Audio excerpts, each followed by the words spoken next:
Today on the CTV News at 5, protests and band member meetings on the Piikani First Nation over the chief's second suspension. Plus, a former Lethbridge resident will stand trial next September on the murders of 4 Prince George women.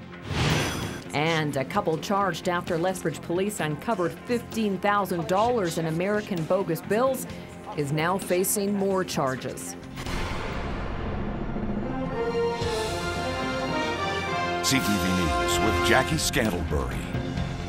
Good afternoon. A rally is being held on the Piikani First Nations this afternoon to show support for the suspended chief. Chief Gail Strikes with a Gun has been suspended twice in the past 3 months and has been formally asked to resign by Band Council over allegations of a conflict of interest. The Treaty 7 Women's Support Group is hosting the rally in front of Band Administration Office, just as Band Council is meeting with the public to discuss the chief's suspension. The meeting is only open to band members. It's being held at the community hall. And tomorrow, another First Nations rally is being held, this time in Lethbridge, and it's to show opposition to Bill C-45. The Walk the Talk rally is set for Galt Gardens at noon.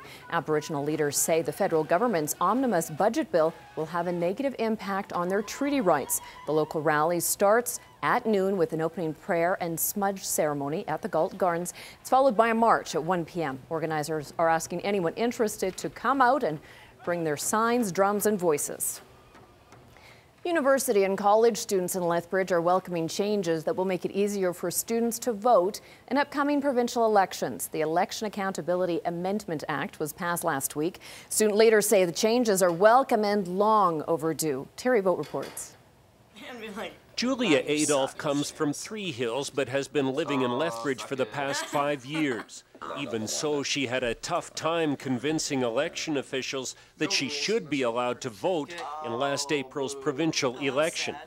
Actually, this has been one of our mandates for the last 5 years, and finally it's come through, and we've got this change so that now our students can actually vote here in Lethbridge, and it's just so much more beneficial for them, and they can actually be involved in our province, because right now, before this, they were being very much stifled.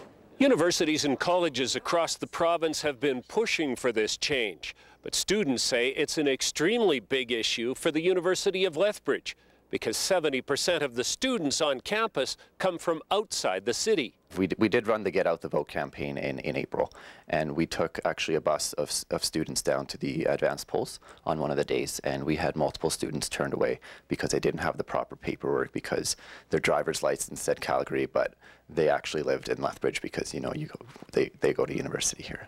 And, you know, for a lot of first-time voters, if your first experience is less than satisfactory in that way, it sort of scares you off. It intimidates you. And, you know, with voter turnout being as low as it is in Alberta and Canada in general, we need as many young voters out there voting. Many students say they see themselves as permanent residents of the community, people who pay tuition, pay rent here, take classes, and work in the community.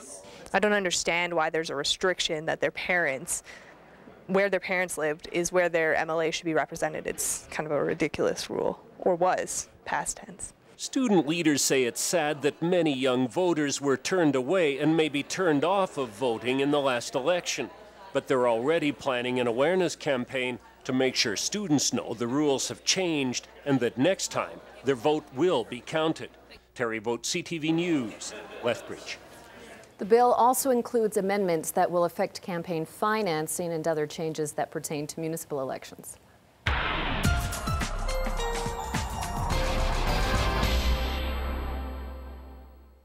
Now, Dory Rossiter. Happy birthday, Dory. And you probably knew this already. You have the same birthday as music great Frank Sinatra. Yes. Yes. Really, one and the same. Such musical talents I know. here. We don't sound anything alike whatsoever, but yeah, it's a nice tie in there. But yeah, 12, 12, 12, my lucky day today. So I have to pick up a lottery ticket on the way home tonight for sure.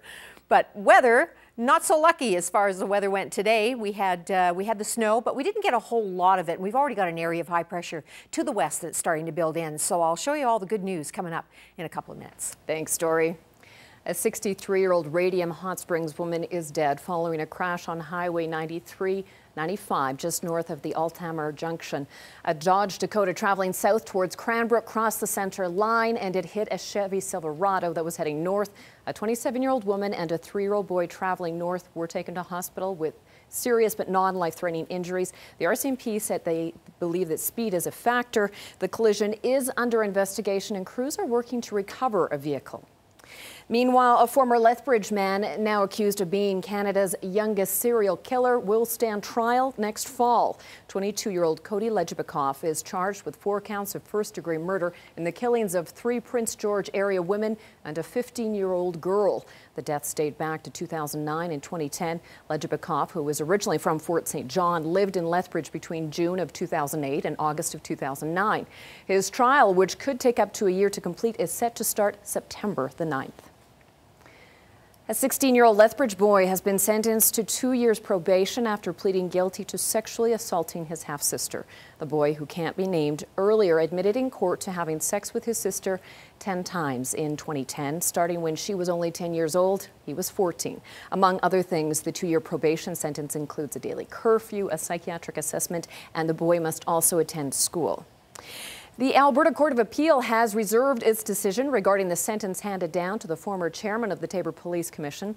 In May, 43-year-old Curtis David Parody was sentenced to 90 days in jail to be served on weekends. Back in 2010, Parody posed as a young man online and convinced a teenage girl in New York to perform sex acts over the internet. The married father of 3 has been sentenced to 12 months house arrest, a 6-month curfew, and 2 years probation. The Crown prosecutor is appealing the sentence, saying it was too light. 2 people are now facing additional charges after investigators discovered U.S. bogus bills were being passed around southeastern BC and southern Saskatchewan, as well as Lethbridge.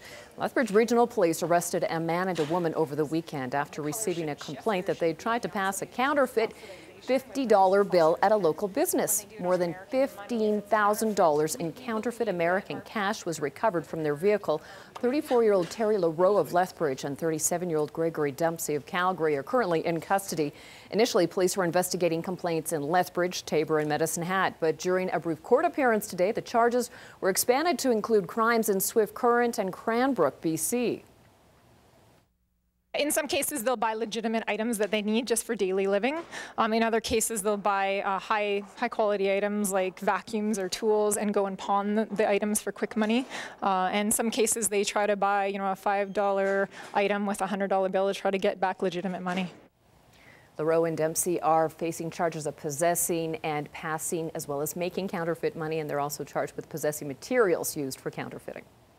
AltaLink has identified its preferred and alternate routes for a 240 kilovolt power transmission line east of Lethbridge. The company says proposed routes for its Picture Butte to Etsicum Coulee project are deemed to have the lowest impact on landowners and the environment. AltaLink says the preferred route is based on feedback at 6 open houses, as well as individual conversations with more than 500 residents. Project updates have recently been mailed to landowners, but AltaLink says it's still open for receiving input. The project includes a bridge conduit so the line doesn't disturb nesting pelicans, and other changes to reduce the impact on landowners and farmers. The agricultural impact is one of the factors that we look at in identifying the lowest overall impact route. And in this part of the world, managing the impacts on an irrigated farmland is important.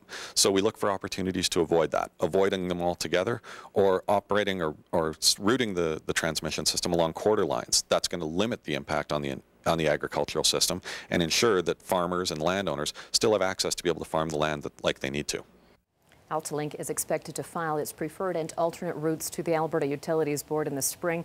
It's expected that a public hearing would follow later in the year. The company says the transmission line is needed to improve reliability in southern Alberta and to increase capacity for wind farms that need to be connected to the power grid. Cavendish Farms says the deal to buy the assets of a Lethbridge-based food processor should be concluded by the end of the year. Cavendish Farms announced yesterday that it had reached an agreement to purchase Maple Leaf Potatoes, the frozen potato business of Maple Leaf Foods, Inc. The plant produces French fries. The company has 135 employees in Lethbridge. A management team from Cavendish Farms has been meeting with plant workers, suppliers, and local potato growers. President Robert Irving says having a plant in Lethbridge will make the company more competitive in Western Canada, the U.S., and open doors in the Asian market. And our commitment to the people is we want to grow our business here. We want to run more days. We want to sell more pounds of frozen potato products. So we want to keep employment here at the level it is, and hopefully we can even grow the business. Irving says Cavendish plans to retain all the employees working at the Lethbridge plant as well as its international employees. So what do eating lots of eggs and driving a new car have in common? One Lethbridge woman found out today. Oh my. Lethbridge resident Linda Dodd starts the engine to an early Christmas present. She was one of over 5,000 contestants across Canada to enter Humpty's National 35th Anniversary Celebration. Dodd won by collecting sets of CFL Players Association cards from Humpty's restaurants, which she used to enter online for a chance to have her name drawn for 1 or 5 prizes, including the keys to a brand new Nissan Quest minivan. According to Humpty's restaurant's owner, Don Canog, there are 50 restaurant locations across Western Canada, but the Calgary-based company is pleased that the grand prize winner is local. He says the contest was promoted nationally during the CFL game, so anyone could enter online from July the 23rd through to November the 2nd. Dodd's name was drawn mid-November as the grand prize winner. We do promotions every year, but we don't give automobiles away every year. So this was it's our 35th anniversary. We've been around for since 1977, so it was a special occasion for us. I had just got the cards and I went home and put my number on the internet. And then when they called, I didn't believe them, but finally they convinced me that I had won it. Linda had a choice between 3 vehicles, and she chose the minivan because she and her husband love to travel. Well, it's the 12th day of the 12th month in the year 2012, as Dory was mentioning. Lots of people think that makes it the perfect day to get married. For the Chinese, the number 12 represents unity, and this also marks the last day of the century when the date, month, and year all match up. Some of the newlyweds say not only is the number auspicious, but the date also makes it easy to remember the anniversary. Almost 700 couples registered to have their wedding date today in Hong Kong. In Canada, about 400 brides will tie the knot. Time now for a look at the markets.